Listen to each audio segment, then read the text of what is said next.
देखो, ये बात स्पष्ट थी कि कोई नेता और कोई बड़ा अधिकारी, कोई पुलिस अधिकारी इसमें फंस रहा था। अगर ऐसा नहीं हुआ होता तो फिर इतने दिनों तक ये लीपापोती महाराष्ट्र सरकार, महाराष्ट्र पुलिस नहीं कर रही होती।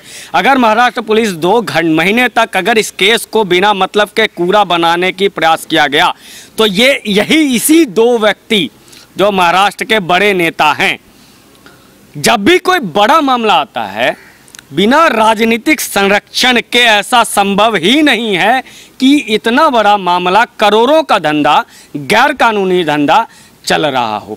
तो इस 2 व्यक्ति को, एक एक्ट्रेस, मैं तो कह रहा हूँ बड़े बड़े पुलिस अधिकारी भी होंगे, बड़े बड़े ब्यूरोक्रेट्स भी होंगे, क्योंकि बिना संरक्षण के करोड़ों का धंधा नहीं चल सकता है।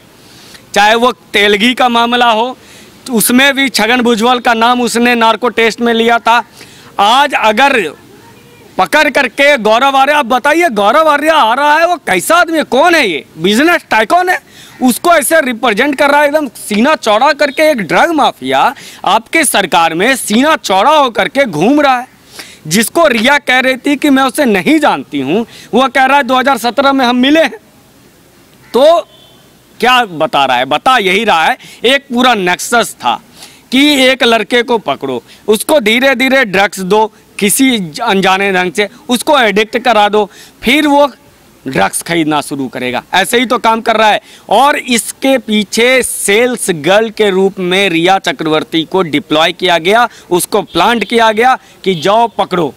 और जो दिशा का, जो उसके घर में भी पार्टी हुई थी, पार्टी में क्या होता था? पार्टी में नशे बिकते हैं, रेप पार्टीज होती है, और ये बिना संरक्षण के हो ही नहीं सकता। आप दारू पियो, आपको पुलिस उठा के ले जाएगी। वह ड्रग्स, खुलेआम ड्रग्स पीते हैं लोग, खुलेआम नशा कर रहे हैं, सुई बोक रहे हैं, रेप पार्टी कर रहे हैं। कैसे संभव है बिना राजनीतिक संरक्षण के, बिना पुलिस के संरक्षण के? इसलिए सबके पीछे जो नकाबपोश थे, जो सफ़ेद कुर्ता पहन के समाज में घूमते हैं, ऐसे लोगों को बचाने के लिए 2 महीने तक महाराष्ट्र पुलिस खामोश रही। 2 महीने तक केस को इतना कूड़ा करकट बना दिया गया कि अब उम्मीद करते हैं कि सीबीआई शायद उतना ढंग से नहीं निकल पाई। लेकिन इस केस से एक बात तो सामने आ गई कि सुशांत की हत्या हुई है और ड्रग्स एंगल सामने आ गया। अब सरकार का दायित्व तो बनता है कि ड्रग्स माफियाओं को पकड़ के जेल में डाले। अच्छा, आपने महाराष्ट्र पुलिस की बात की तो सवाल ये उठता है कि महाराष्ट्र पुलिस रिया चक्रवर्ती को बचा क्यों रही है?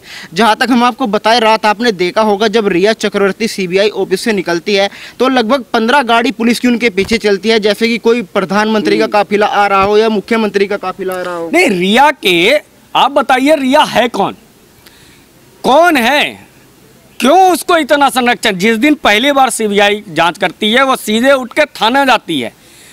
क्या हुआ, मेरा नाम तो नहीं आया, ये बताने के लिए पुलिस वालों को, नहीं मैंने तुम्हारा नाम नहीं लिया है, मेरे आका मैंने तुम्हारा नाम नहीं लिया है, ये बताने के लिए रिया थाने जाती है। और 15 गाड़ियाँ, 1 2 3 4 15, पीएम के पास कितनी गाड़ियाँ चलती है भैया? कितने एसपीजी? क्या वो एसपीजी की वाली है? क्यों संरक्षण इतना ज़्यादा? क्योंकि कहीं कोई लीक ना हो जाए, कोई बात सामने ना आ जाए।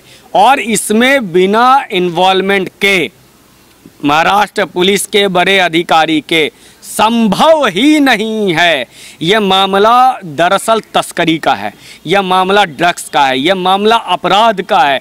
और यह मामला है एक अंदर, जो हॉलीवुड के अंदर जो अंडरवर्ल्ड के लोग बैठे हुए हैं, वो एक्टिंग करें ना करें उसके फिल्में हिट होता है, वो काम करें ना करें वो स्टार बन जाते हैं रातों रात।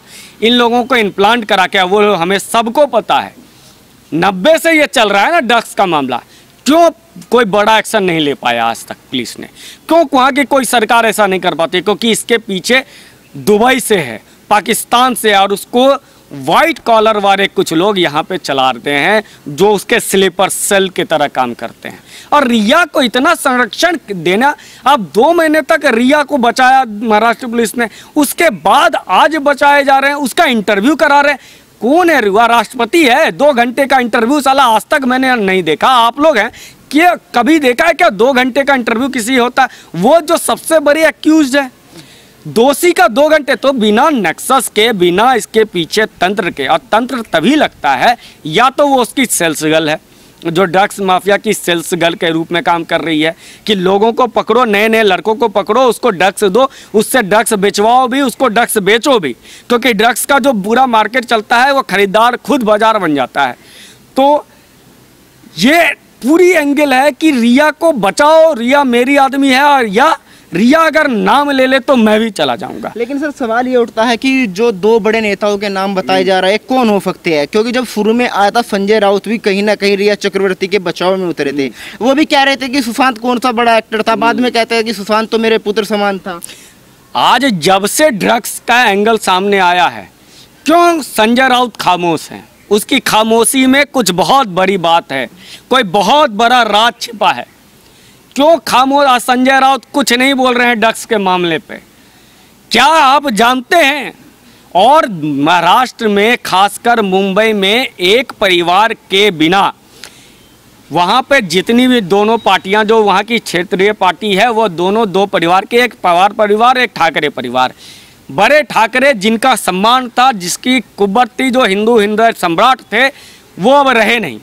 तो कुल के कलंक ने अब इसको अपने नाम पर चलाने की कोशिश की, और उससे साथ मिल गया ऐसे टुच्चे जैसे लोग जो कभी सुशांत को कहते हैं इतना बड़ा एक्टर नहीं है। ऐसे लोगों ने इस परिवार को हाईजैक कर लिया, क्योंकि मंद बुद्धि है दोनों, इन्हें समझ में आता नहीं है। वो ठाकरे कभी बन भी नहीं पाएंगे जिनका सम्मान पूरा राष्ट्र करता है। तो उस लोगों को इन लोगों ने इन्वॉल्व किया, और जो बड़े नेता का नाम आ रहा है वो बिल्कुल एक ही पार्टी के तो होंगे ही होंगे। दो नेता का नाम आ रहा है, दो बड़ी पार्टियां वहाँ पे हैं, क्षेत्रीय पार्टियां, दोनों परिवार की पार्टियां हैं, और उस पार्टी में कुछ भी होगा उस परिवार के सुप्रीमो को, उस पार्टी के सुप्रीमो को पता ना हो, ऐसा नहीं हो सकता। तो उनके संरक्षण में आ रहा था। तो बिल्कुल स्पष्ट है कि ये दोनों वहीं के पार्टी, वहीं के नेता हैं जो जिनका मुंबई में राज चलता था, और वह राज अपराध का राज था, वह राज ड्रग्स का राज था। आखिर ये सूरत पंचाले, अभी एक हत्या हुई थी ना, कैसे नाम आया था पंचोली के बेटा का, सूरज पंचोली का, और वो बच करके निकल गया था। तो ये लोग भी हो सकते हैं एक्टर में। तो जिस तरीके से ड्रग्स कनेक्शन सामने आया है, तो क्या दिखाई दे रहा है, किन बड़े बड़े लोगों के नाम सामने आने वाले हैं? देखो, ये बिल्कुल संजय दत्त का मामला 90 के दशक का है। उसके बाद दिव्या भारती की मृत्यु, उसके बाद कंगना की फिल्म। आप देखो, कई मॉडल सड़कों पे और देह व्यापार करती हैं। वजह है कि उनको ड्रग्स की लत, और ड्रग्स महंगा, वो आम आदमी की नहीं है। और महंगे चीज़ महंगे लोगों तक जाएगी, बड़े लोगों तक जाएगी, रसूख तकदार लोगों के तक जाएगी, तो वो आम आदमी कभी कर ही नहीं सकता। उसमें बिल्कुल कोई बड़ा एक्टर सामने आता है, उनके संरक्षण में होता है, और इतने करोड़ों अरबों रुपए जो एक्टर कमा करके वहाँ बैठा हुआ है, उन सारे एक्टरों की जांच हो जाए, उन सारे एक्टरों का पता चलना चाहिए। फिल्म इंडस्ट्री जब कला का दर्जा देते हैं, आप उसे इंडस्ट्री मानते हैं, तो यह हक है। और मैं तो कहता हूं कि सारे एक्टर एक्ट्रेस की जांच होनी चाहिए साल में 6 बार, महीने में, कि कौन डोपिंग करता है। आप खिलाड़ियों का करते हैं ना, क्यों करते हैं? आप फिल्म इंडस्ट्रीज को तो पैसा देते हैं ना, इंडस्ट्री का दर्जा दिया है ना वाजपेयी जी ने। तो ये दर्जा आखिर इसलिए तो दिया गया था कि हम इसको फैलाएंगे, फूलेगा।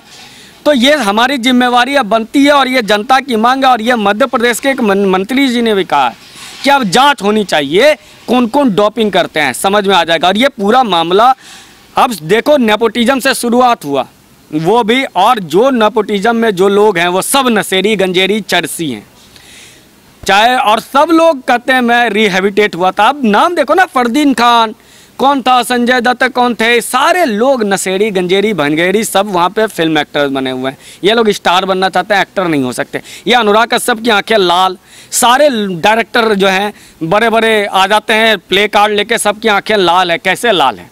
डोपिंग का मामला है। इसलिए ये जो हो सकता है, यह स्पष्ट है कि वो लोग सामने हैं, वो लोग देख रहा है। जो ये नहीं चाहता था इस केस का एक सुनवाई हो, वही लोग इसमें है।